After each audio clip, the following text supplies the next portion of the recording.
Bismillahirrahmanirrahim. Assalamualaikum warahmatullahi wabarakatuh. Video ini dibuat untuk menyelesaikan salah satu tugas dalam mata kuliah Sejarah Peradaban Islam dengan dosen pengampu Ibu Muklisah Sam STMT. Saya beserta teman kelompok saya yang masing-masing bekerja sama dalam memenuhi tugas dengan judul materi Sejarah Peradaban Dinasti Abbasiyah. Sebelum kami masuk ke pembahasan lebih lanjut, izinkan kami memperkenalkan diri terlebih dahulu. Yang pertama, saya sendiri atas nama Hairul Hidayah dengan NIM 3050001220043. Dan saya Ilham Ramadan dengan NIM 30500122039. Baiklah, kami akan mempresentasikan materi dengan judul Sejarah Peradaban Dinasti Abbasiyah. Selamat menyaksikan. Assalamualaikum warahmatullahi wabarakatuh. Saya Ilham Ramadan, nomor induk mahasiswa 30500122039, akan memaparkan materi yaitu Sejarah Peradaban Bani Abbasiyah. Kekhalifahan Abbasiyah, kekhalifahan kedua Islam yang berkuasa di Baghdad, sekarang ibu kota Irak, dan kemudian berpindah ke Kairo sejak tahun 1261. Kekhalifahan ini berkembang pesat dan menjadikan dunia Islam sebagai pusat pengetahuan dunia. Kekhalifahan ini berkuasa setelah merebutnya dari Bani Umayyah dan menundukkan semua wilayahnya kecuali Andalusia. Bani Abbasiyah merujuk kepada keturunan dari paman Nabi Muhammad yang termuda, yaitu Abbas bin Abdul Muttalib, 566 sampai 652 Masehi. Oleh karena itu mereka juga termasuk ke dalam Bani Hashim, berkuasa mulai tahun 750 dan memindahkan ibu kota dari Damaskus ke kota Baghdad. Berkembang selama 3 abad, tetapi pelan-pelan meredup setelah naiknya bangsa Turki yang sebelumnya merupakan bagian dari tentara kekhalifahan yang mereka bentuk dan dikenal dengan nama Mamluk. Selama 150 tahun mengambil kekuasaan memintas Iran, kekhalifahan dipaksa untuk menyerahkan kekuasaan kepada dinasti-dinasti setempat yang sering disebut Amir atau Sultan. Menyerahkan Andalusia kepada keturunan Bani Umayyah yang melarikan diri, Maghreb dan Ifriqiya kepada Aghlabiyah dan Fatimiyah. Kejatuhan totalnya pada tahun 1258 disebabkan serangan bangsa Mongol yang dipimpin Hulagu Khan yang menghancurkan Baghdad dan tak menyisakan sedikit pun dari pengetahuan yang dihimpun di perpustakaan Baghdad. Kekhalifahan Bani Abbasiyah berlanjut di Kairo mulai tahun 1261 di bawah naungan Kesultanan Mamluk Mesir. Kekhalifahan di Kairo ini berakhir ketika Mesir ditaklukkan Kesultanan Utsmaniyah tahun 1517 dan gelar khalifah diklaim oleh dinasti Utsmaniyah Turki. Kekhalifahan Abbasiyah merupakan kelanjutan dari kekhalifahan sebelumnya, yakni Bani Umayyah, di mana pendiri dari kekhalifahan ini adalah Abdullah Al-Saffah bin Muhammad bin Ali bin Abdullah bin Abbas rahimahullah. Pola pemerintah yang diterapkan oleh Daulah Abbasiyah berbeda-beda sesuai dengan perubahan politik, sosial, dan budaya. Kekuasaannya berlangsung dalam rentang waktu yang panjang dari tahun 132 Hijriah atau 750 Masehi sampai dengan 656 Hijriah atau 1258 Masehi. Berdasarkan perubahan pola pemerintahan dan politik, para sejarawan biasanya membagi masa pemerintahan Daulah Abbas menjadi 5 periode, yakni yang pertama 132 Hijriah atau 750 Masehi sampai dengan 232 Hijriah atau 847 Masehi disebut periode pengaruh Persia pertama, dimulai dari pengangkatan Khalid bin Barma sebagai pengganti dari Abu Muslim Al-Khurasani menjadi wazir, dan keluarganya pun mengisi posisi-posisi penting dalam pemerintahan Abbasiyah. Dan periode kedua 232 Hijriah atau 847 Masehi sampai dengan 334 Hijriah atau 945 Masehi disebut periode pengaruh Turki pertama. Periode ketiga 334 Hijriah atau 945 Masehi sampai dengan 447 Hijriah atau 1055 Masehi, masa kekuasaan dinasti Bani Buai dalam pemerintahan Khalifah Abbasiyah. Periode ini disebut juga masa pengaruh Persia kedua. Periode keempat 447 Hijriah atau 1055 Masehi sampai dengan 590 Hijriah atau 1194 Masehi, masa kekuasaan Daulah Bani Seljuk dalam pemerintahan Khilafah Abbasiyah. Biasanya disebut juga dengan masa pengaruh Turki kedua di bawah kendali Kesultanan Seljuk Raya, Salajika Al-Kubra atau Seljuk Agung. Periode kelima 590 Hijriah atau 1194 Masehi sampai dengan 656 Hijriah atau 1258 Masehi, masa khilafah bebas dari pengaruh dinasti lain, tetapi kekuasaannya hanya efektif di sekitar kota Baghdad dan diakhiri oleh invasi dari bangsa Mongol.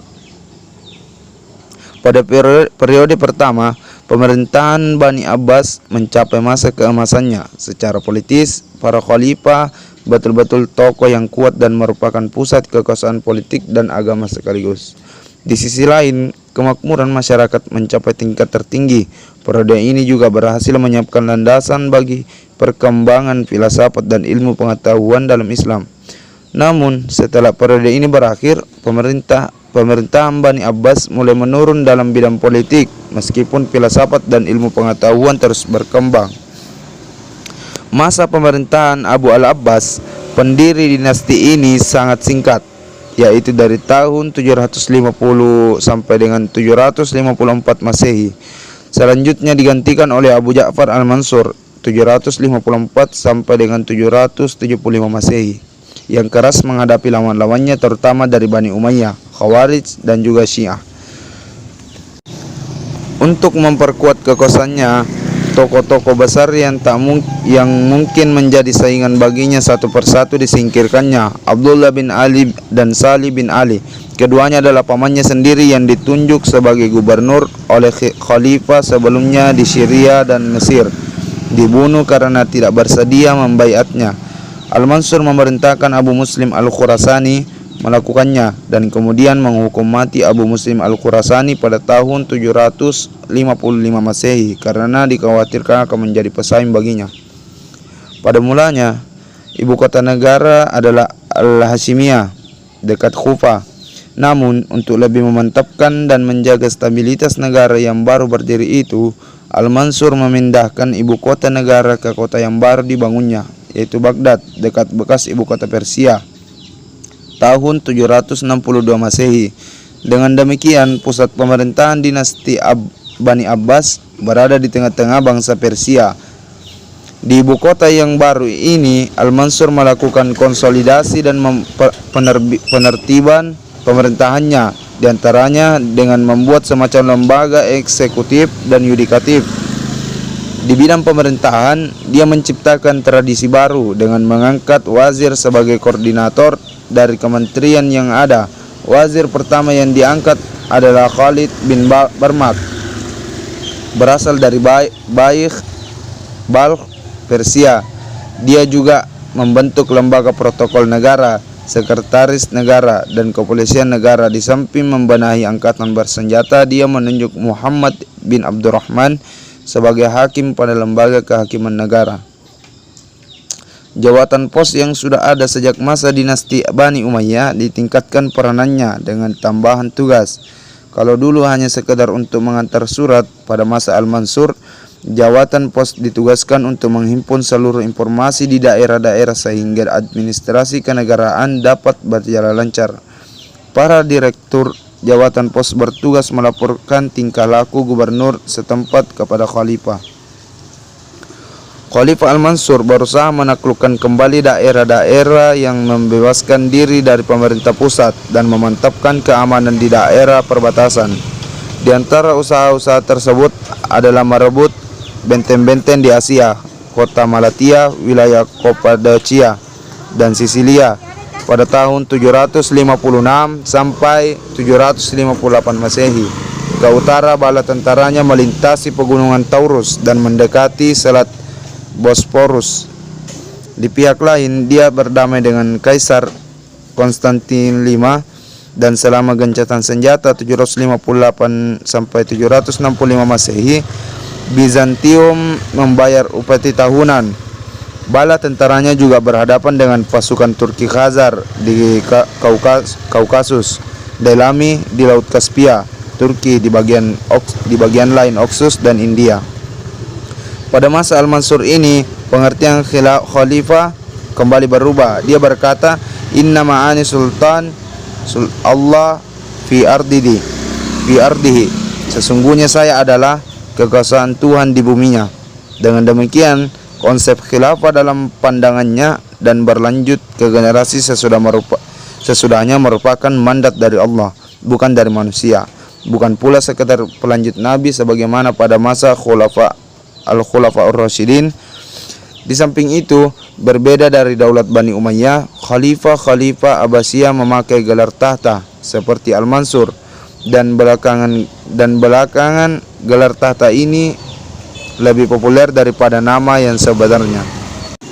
Kalau dasar-dasar pemerintahan Daulah Abbasiyah diletakkan dan dibangun oleh Abu Al-Abbas As-Saffah dan Al-Mansur, maka puncak keemasan dari dinasti ini berada pada 7 khalifah sesudahnya, yaitu Al-Mahdi 775 sampai 785 Masehi, Al-Hadi 775 sampai 786 Masehi, Harun Ar-Rasyid 786 sampai 809 Masehi, Al-Ma'mun 813 sampai 833 Masehi, Al-Mu'tasim 833 sampai 842 Masehi, Al-Watsiq 842 sampai 847 Masehi, dan Al-Mutawakkil 847 sampai 861 Masehi. Selanjutnya saya serahkan kepada teman kelompok saya, yaitu Hairul Hidayah. Sekian, Assalamualaikum warahmatullahi wabarakatuh. Assalamualaikum warahmatullahi wabarakatuh. Saya Hairul Hidayah dengan NIM 3050122043 akan melanjutkan materi dari saudara Ilham. Baik, pada masa Al-Mahdi, perekonomian mulai meningkat dengan meningkatkan di sektor pertanian, mulai irigasi, dan meningkatkan hasil pertambangan seperti perak, emas, tembaga, dan besi. Terkecuali itu, dagang transit antara timur dan barat juga banyak membawa kekayaan. Basrah menjadi pelabuhan yang penting.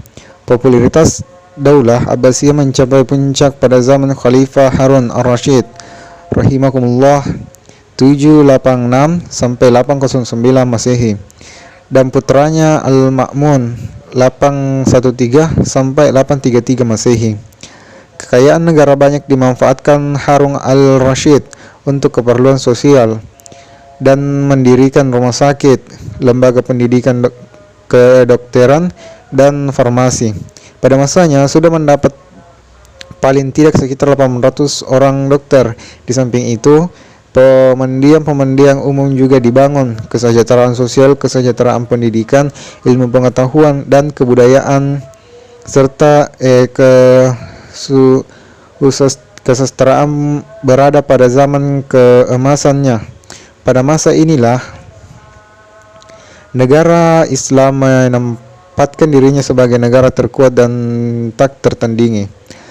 Al-Ma'mun menggantikan Harun Ar-Rasyid, dikenal sebagai khalifah yang sangat cinta kepada ilmu filsafat. Pada masa pemerintahannya, penerjemahan buku-buku asing digalakkan. Untuk menerjemahkan buku-buku Yunani, ia menerjemahkan penerjemah dari golongan Kristen dan penganut agama lain yang ahli wala haula wala quwata illa billah.